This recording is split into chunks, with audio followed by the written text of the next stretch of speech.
like to thank is Lindsay Tuffin, who I generally describe as Tasmania's biggest rumman. He's rambunctious, he's the editor of Tasmanian Times, he's a clear, loud voice in Tasmania, and I would like to welcome him to do the official launch. Welcome, Linz.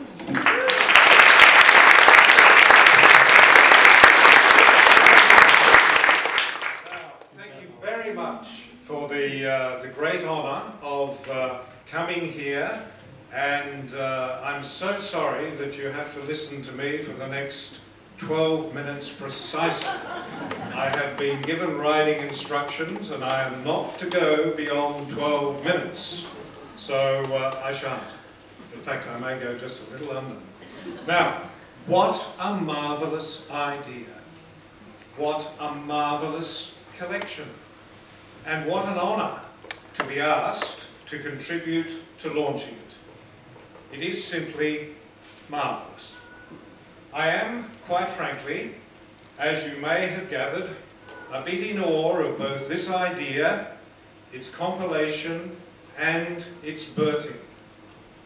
That wondrous moment when the wraps come off and the sweet, sweet smell of newly imprinted ink on paper wafts into your consciousness.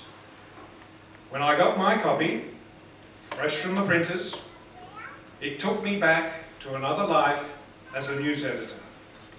I was back in a little bar at the Hobart pub late on a Saturday night, perusing the first edition of the Sunday Tasmanian with Donzo Nola and other sub-editors. Copy boy earlier ordered to present first editions to the Little Hope bar where proper, well-ailed journos made changes for the second, sometimes third editions, if they could.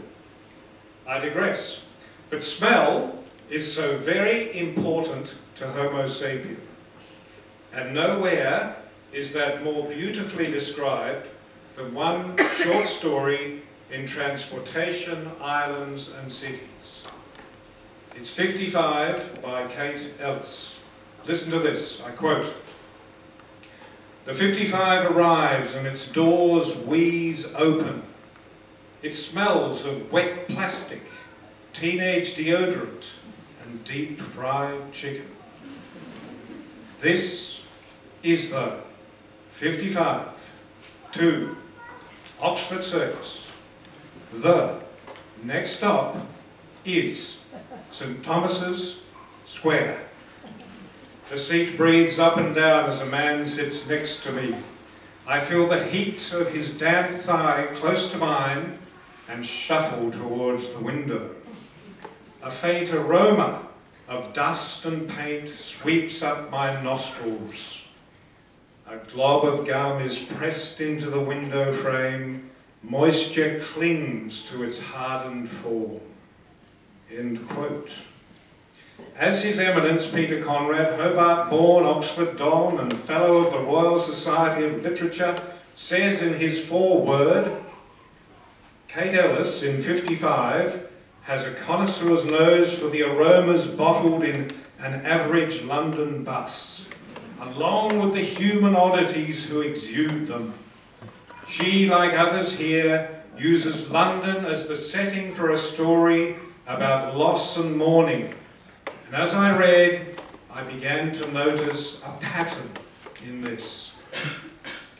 The Tasmanian contributions are grounded in childhood because the place itself compels you to see it with wide, wondering eyes. London is where you come of age and stumble into the confusions, distresses and grief of adult existence. Everything there is elegiac or even funereal.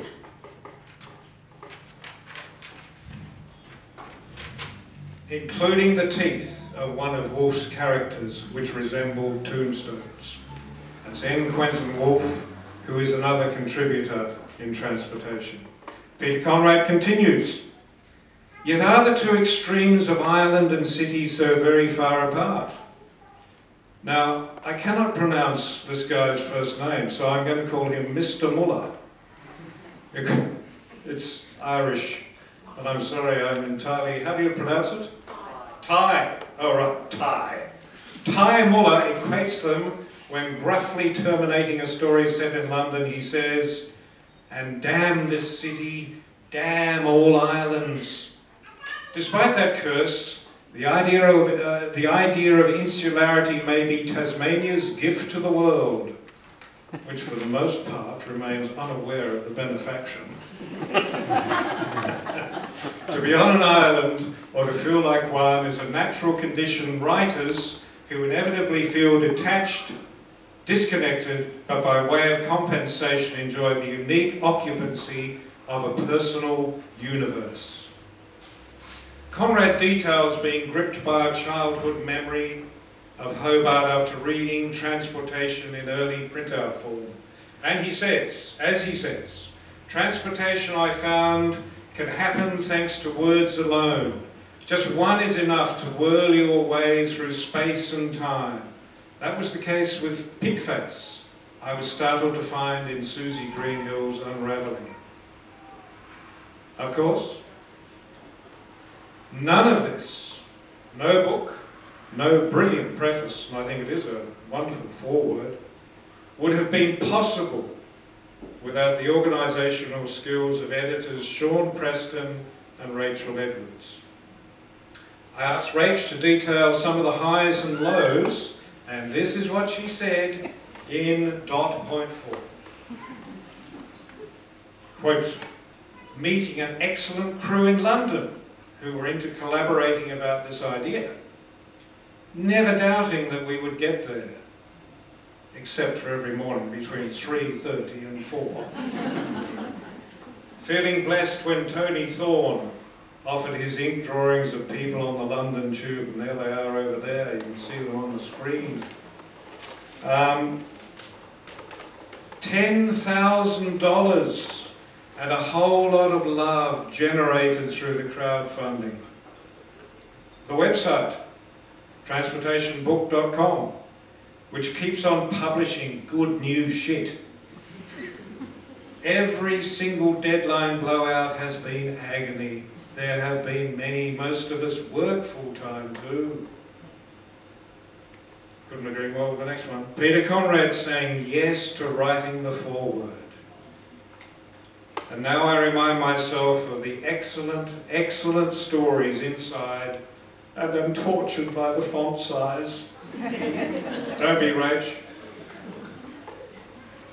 The last dot point, the absolute pleasure of working with a wonderful, engaged, collaborative crew across the two places.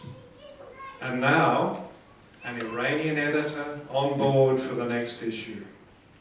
Wow. So this is just the first edition. I think we should toast in pagan cider what is by any measure a wondrous idea brought to beautiful fruition.